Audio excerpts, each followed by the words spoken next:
guys আমি আছো পাহিবাৰ ঘৰত আৰু পাহিবাই বোলে আজি আমাৰ কাৰণে কি চিকেন বনাব মহাৰাণী চিকেন বনাব ৰেচিপিটো মানে মই লৈ লৈছো আপোনালোককো শ্বেয়াৰ কৰিম বুলি ভাবিছো দেখাম বাৰু বাইদেউ মই সোণালী কি কৰিছা এই মানে আলমন্ড গুছাবলৈ আইডিয়া আহিছে একদম ভালকে কৰা একদম ক্লিনকে কৰা পুৰা ক্লিন একদম ক্লিনকে কৰা দেই একদম ক্লিন যাব পুৰা এতিয়া আমাৰ পাহিবাই চিকেন বনাবলৈ লৈছে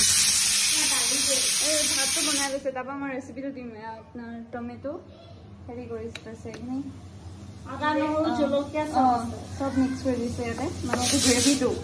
আৰু চিকেনটো আমাৰ দেখাম বাৰু ফ্ৰিজত আছে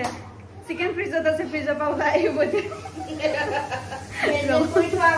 মেৰিনেট কৰি থোৱা আছে তাৰপৰা চিকেন এনেকৈ খোজকাঢ়ি খোজকাঢ়ি আহি কাঁহীত জপিয়াই দিব আপোনালোকক ফুল ৰেচিপি দি আছো ব্লগটো শেষলৈকে চাই দিব হা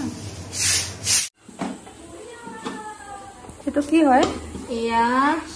আলমন্ড কাজু আৰু কিচমিচৰ বাটাৰ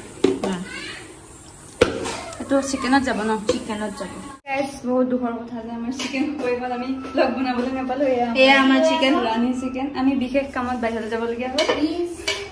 ইম্পৰ্টেণ্ট মানুহ যে অলপ দাইল বনাইছিলে আৰু হৈ গ'ল এতিয়া ফ্ৰেঞ্চ ফ্ৰাইজ বনাম আৰু হৈ যাব আৰু ব্লগটো ইমানতে সমাপ্ত কৰিছো ধন্যবাদ